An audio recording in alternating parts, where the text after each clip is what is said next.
Welcome back to IRAQI Dinar Updater, the channel where we dive deep into global finance, monetary policy, and geopolitical events that affect currency markets, with a special focus on the Iraqi dinar and emerging market economies. If you're new here, make sure to subscribe and turn on notifications so you don't miss any critical updates. Today, we are going to explore a subject that has been gaining attention in economic and political circles around the globe: the intertwined topics of currency manipulation and de-dollarization. These two financial phenomena are not only reshaping the global economic landscape, but also directly influencing the direction of currencies like the Iraqi dinar, the Chinese yuan, and others. They impact the balance of power between nations and the very fabric of global trade and economic sovereignty. Currency manipulation is a practice employed by some nations to influence the value of their domestic currency in order to gain economic advantages.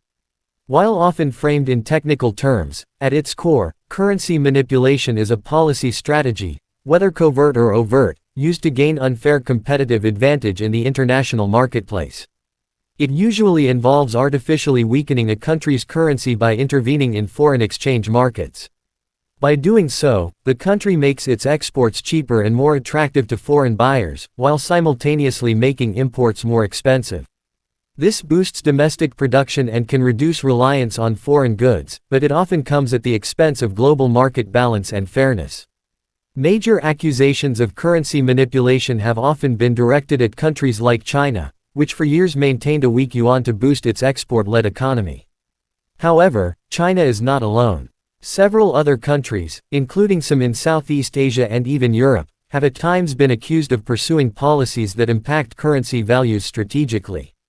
In the case of China, the central bank, known as the People's Bank of China, holds a large reserve of US dollars and uses those reserves to influence the exchange rate of the yuan against the dollar. The impact of currency manipulation is not just economic, it's also deeply political. The United States, for instance, has long accused countries of manipulating their currencies to the detriment of American workers and manufacturers. This has led to diplomatic tensions and even tariff wars. Currency manipulation can be seen as a violation of the spirit, if not always the letter, of World Trade Organization rules, which prohibit unfair trade practices. But enforcement is weak, and definitions are often vague, which allows room for subtle maneuvers and plausible deniability. The irony is that all nations, including the United States, manipulate currencies to some degree, particularly through monetary policy instruments like interest rates and quantitative easing. Central banks across the world, including the U.S. Federal Reserve, the European Central Bank, and the Bank of Japan, frequently engage in monetary interventions that indirectly affect their currencies. So the line between manipulation and policy can be blurred, which makes it difficult to police or regulate such actions on a global level. On the other side of the spectrum, de-dollarization is emerging as a reaction to the dominance of the US dollar in global finance and trade. Since the end of World War II, the dollar has functioned as the world's primary reserve currency, a status reinforced by institutions like the International Monetary Fund and agreements like the Bretton Woods system. The dollar is used in over 80% of global trade transactions, even in deals where the US is not directly involved. This gives the United States enormous leverage over the global financial system, allowing it to impose sanctions, freeze assets, and influence international policy in ways other countries cannot.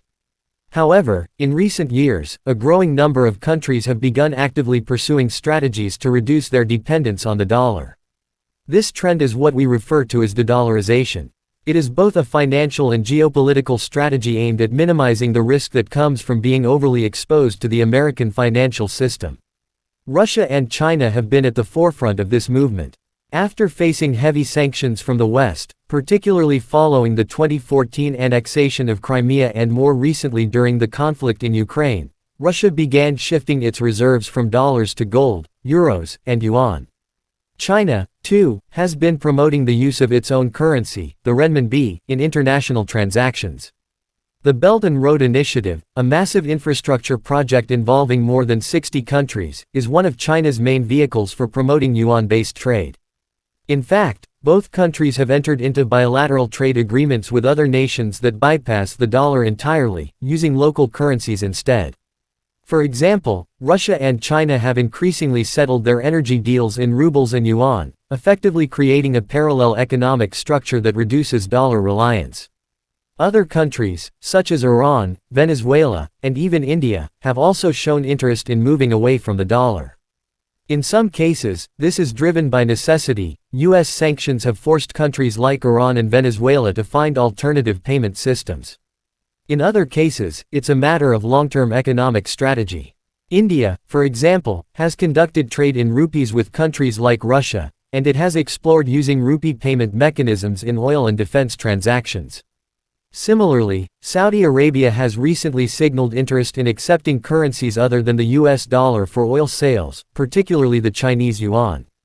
This is significant because for decades, oil has been priced almost exclusively in dollars, a system often referred to as the petrodollar. If Saudi Arabia follows through on this, it would be a tectonic shift in global finance.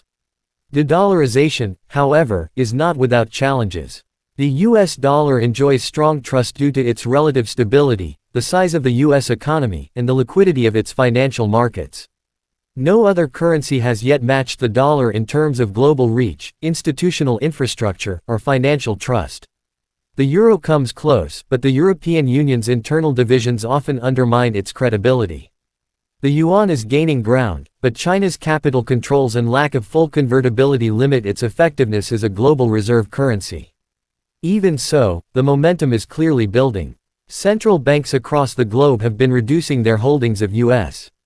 Treasury securities and increasing their reserves of gold and other currencies. The IMF's special drawing rights, a basket of major world currencies, has been gaining more attention as a potential alternative framework for global financial interactions. The connection between currency manipulation and de-dollarization is crucial. When countries manipulate their currencies, they are often trying to maximize their economic competitiveness in a dollar-dominated system.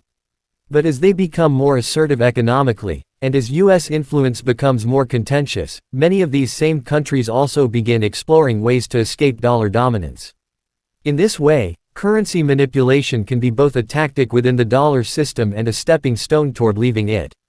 This dual dynamic is especially visible in the policies of countries like China, which simultaneously manages its currency value while also building alternative financial systems, such as the Cross-Border Interbank Payment System (CIPS) designed to rival SWIFT, the US-influenced Global Transaction Messaging Network. Meanwhile, the rise of digital currencies is adding another dimension to the conversation. Central bank digital currencies, or CBDCs, are being developed by several countries, including China, the European Union, and even the United States. These digital forms of national currencies aim to enhance financial efficiency, transparency, and control. China's digital yuan is already being piloted in several cities and has been used in cross-border trials with other nations.